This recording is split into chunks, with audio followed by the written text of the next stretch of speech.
Hello and welcome to शिक्षा तंत्र। आज हम 22 दिसंबर 2023 के करंट अफेयर चालू करते हैं और सबसे पहला प्रश्न है, आईपीएल 2024 की नीलामी में सबसे महंगे खिलाड़ी का रिकॉर्ड किसने तोड़ा है? सो इसका आंसर है fourth, Mitchell Starc. Mitchell Starc Australia के खिलाड़ी हैं। दिसंबर 2023 में छत्तीसगढ़ विधानसभा के अध्यक्ष के रूप में किसने चुना गया है? तो छत्तीसगढ़ विधानसभा के अध्यक्ष के रूप में रमन सिंह को चुना गया है। ये एकदम सही है। विष्णु देव साई छत्तीसगढ़ के नए मुख्यमंत्री के रूप में चुने गए हैं। ठीक है। और अरुण साव उप मुख्यमंत्री के रूप में चुने गए हैं। उप मुख्यमंत्री के रूप में चुने गए हैं।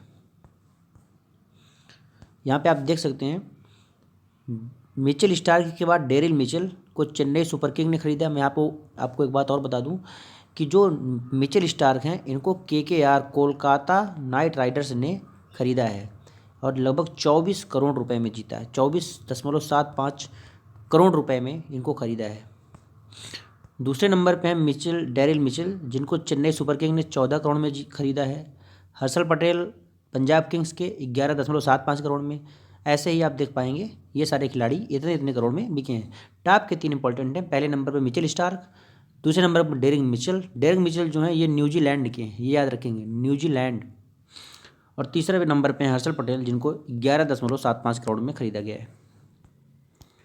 नीति आयोग ने के कृषि और विपणन किसान अनुकूलक सुधार सूचकांक में किस भारतीय राज्य ने शीर्ष स्थान हासिल किया है?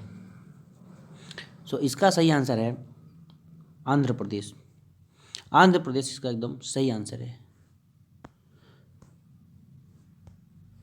सीमाओं से परे व्यापक स्वास्थ्य देखभाल कवरेज प्रदान करने के लिए रिलायंस जनरल इंश्योरेंस द्वारा दिसंबर 2023 में कौन सी पहल शुरू की गई? सो इसका आंसर रिलायंस हेल्थ ग्लोबल। राष्ट्रीय कौशल विकास निगम ने दिसंबर 2023 में भारत के कुशल श्रमिकों के अधिकारों की सुरक्षा के लिए किस देश की सरकार के साथ एक समझौता ज्ञापन पर हस्ताक्षर किया है? तो इसका आंसर है फर्स्ट, सऊदी अरब के साथ अभी समझौता किया गया है। हाल ही में चीन में एक घातक भूकंप आया है। यह चीन के किस प्रांत में आया है? तो ये गांसू में आया है और इसकी तीव्रता 6.2 थी। भूकंप की तीव्रता 6.2 थी। कौन सा राज्य भारत की दूसरी सबसे बड़ी अर्थव्यवस्था के रूप में उभरा है? तो दूसरी सबसे बड़ी अर्थव्यवस्था के रूप में उत्तर प्रदेश उभरा है और सबसे बड़ी अर्थव्यवस्था महाराष्ट्र सबसे बड़ी, लगभग 15%, पूरे इंडिया के जीडीपी का 15% महाराष्ट्र में है। उत्तर प्रदेश में 9.2% पूरी इंडिया के जीडीपी का। और तमिलनाडु तीसरे नंबर पे तमिलनाडु है, जहाँ पे 9.1% पूरे इंडिया के जीडीपी का है। ठीक है। चौथे नंबर पे गुजरात है 8.2%।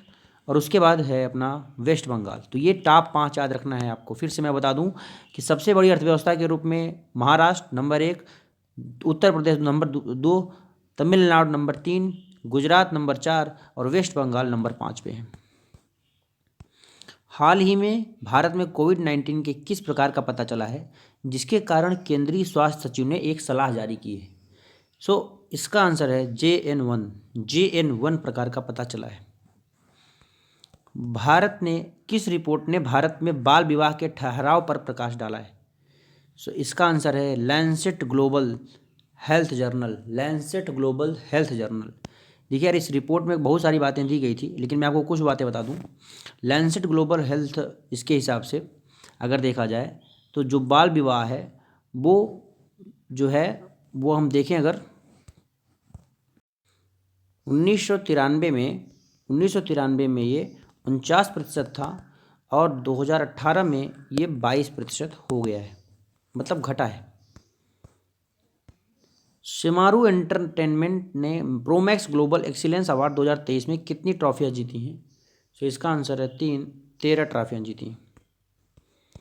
LIC ने अपना मानव संसाधन प्रबंधन प्रणाली पोर्टल किस संगठन को सौंपा है? इसका आंसर है सेकंड, डार्विन को सौंपा है। इसका आंसर केल्टन होगा। 2022-23 की वार्षिक PLFS रिपोर्ट के अनुसार भारत में वर्तमान बेरोजगारी दर क्या है? तो बेरोजगारी दर इस समय इंडिया में 3.2% है और 2021-22 के हिसाब से भारत में बेरोजगारी दर 4.2% थी। और भारत में राष्ट्रीय स्तर पर निर्धारित योगदान के निम्नलिखित 2 लक्ष्यों में से कौन सा लक्ष्य हासिल किया?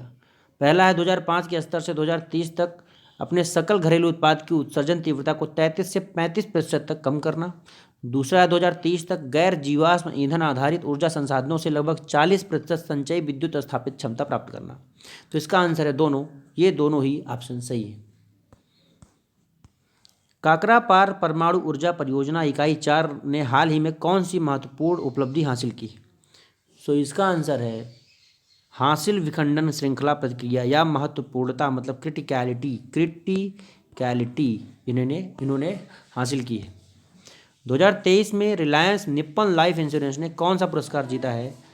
तो राष्ट्रीय ऊर्जा संरक्षण पुरस्कार जीता है। राष्ट्रीय ऊर्जा संरक्षण पुरस्कार जीता है।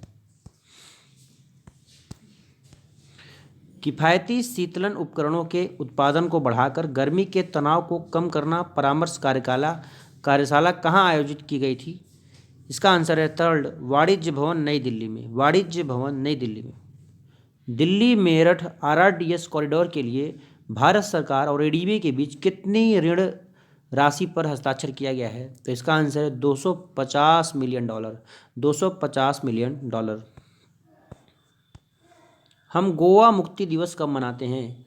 तो गोवा मुक्ति दिवस 19 दिसंबर को मनाते हैं, जब गोवा 19 दिसंबर 1961 को पुर्तगालियों से छुटकारा पाया या पुर्तगालियों से स्वतंत्र हुआ था। उस दिन को हम याद करके गोवा मुक्ति दिवस मनाते हैं 19 दिसंबर को। मिस्र के राष्ट्रपति चुनाव में किसने जीत हासिल की और 89% वोट के साथ तीसरा कार्यकाल हासिल किया? तो इसका आंसर है अब्देल फतेह अल सीसी। अब्देल फतेह अल सीसी। मिस्र की राजधानी काहिरा होती है, Cairo. Cricket under-19 Asia cup 2023 में कौन विजयी हुआ है? तो इसका आंसर है सेकंड, बांग्लादेश। बांग्लादेश की राजधानी है ढाका और मुद्रा है टका, ढाका टका।